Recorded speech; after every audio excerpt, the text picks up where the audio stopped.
13 MLS games on a Wednesday night. You know what that means. Fodder for Instant Replay presented by Cheez-It. I'm Andrew Wiebe with Charlie Davies, and it's the same two words, Chuck. Let's go. And to Atlanta we go for a big matchup down south. Five Stripes hosting Inter Miami. It is 0-0 in the 76th minute. Cross comes into the Inter Miami penalty box. LGP is there to defend, and oh my, Charlie, that looks like a handball, and that's the call that referee Ted Unkel makes. He points to the spot. Joseph Martinez scores his 100th goal in all competitions, and Atlanta takes all 3 points. But look at Leandro Gonzalez-Pirez. Look at his face. Look at his mannerisms. He is saying, my arm was behind my back. That should not have been a PK, and Inter Miami supporters agreed in my Twitter mentions. What do you think? Should this be a penalty? Wiebe, in my opinion, this is a penalty. Just because freeze frame right here, our producer Rich always gets it right for your boy. His arm is away from his body. It's extended away. And yes, the motion to bring it behind his back is there, but the arm is still in that area. And for me, when the arm is away from your body and the ball makes contact with your arm, it's a PK. I think Ted Unkel and Chris Penso on the VAR did a good job of getting this one right.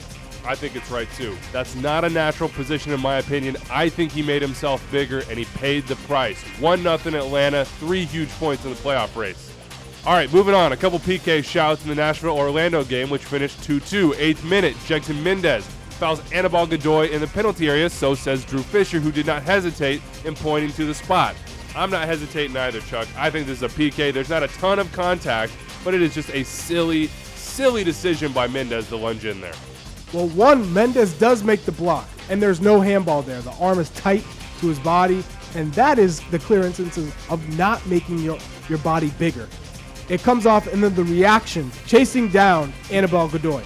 You can't be behind Anibal Godoy in the box and try to reach for a tackle. It's not a smart play, and you paid the price.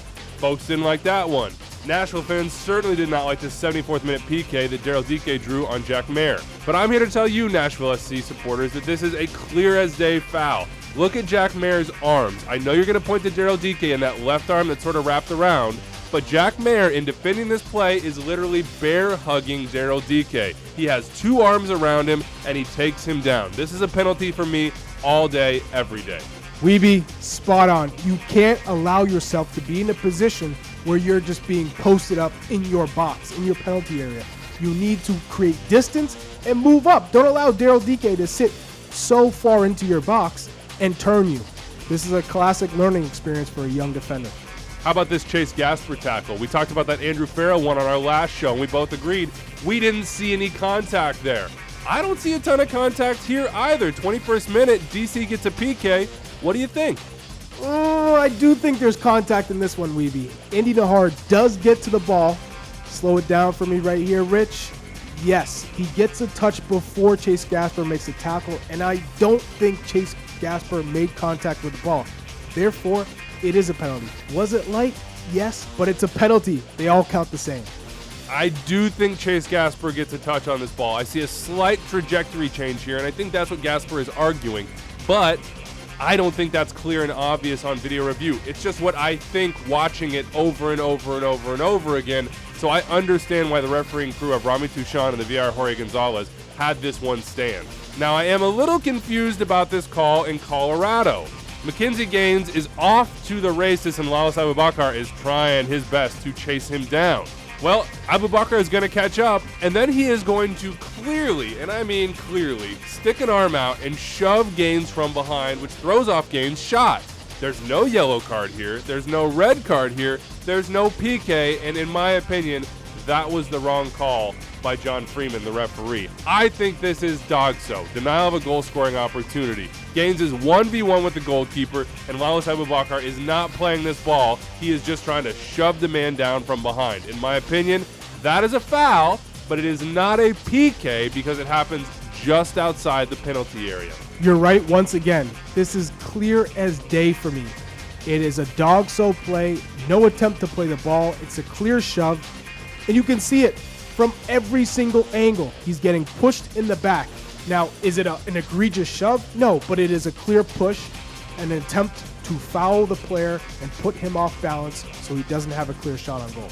In my opinion, this is a situation where the VAR, in this case Eunice Marakachi, should have been in John Freeman's ear saying, hey, I see a clear and obvious foul in a clear and obvious DOGSO situation.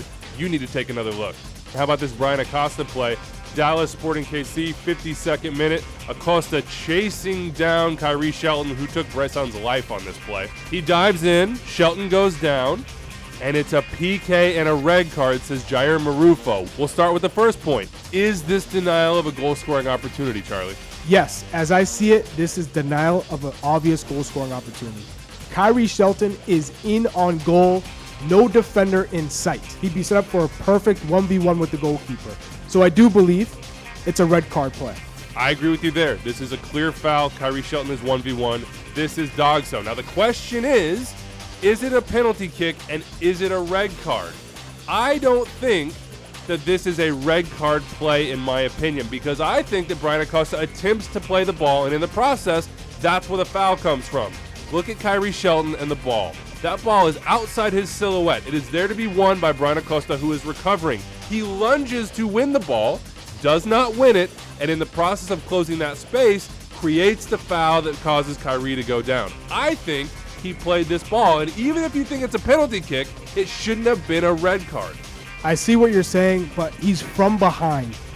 And I think in this case, it's just a desperation lunge, and I think he should see red.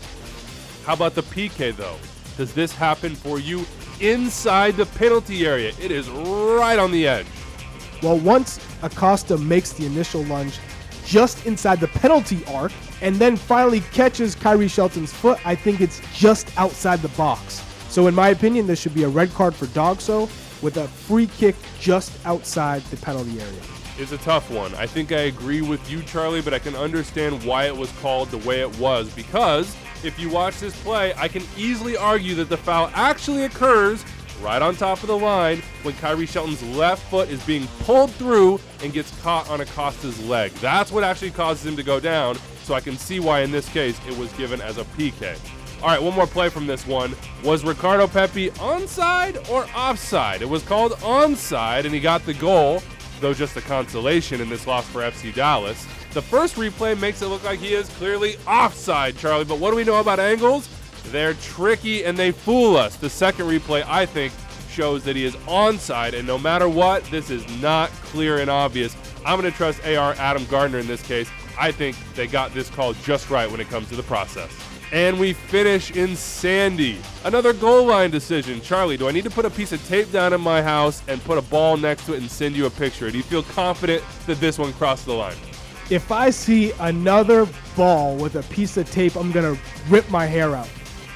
In this case, for me, it's clear and obvious that this is a goal. And if you look at the AR, his flag is up and waving. That to me is you trust your AR, you trust the system. This is a goal, and we move on. Well done. Ian Anderson, the AR, I think got this one right. And well done to Tori Pinso, the referee, and VAR Edwin Jurasevich for trusting that judgment. If you see something, say something, folks. Hashtag Instant Replay. Our Twitter handles are right there. My mentions have become a repository for refereeing decisions, and I wouldn't have it any other way. For our producer and editor this time, Rich Hernandez, for Charlie Davies, I'm Andrew Wiebe. We'll see you next time.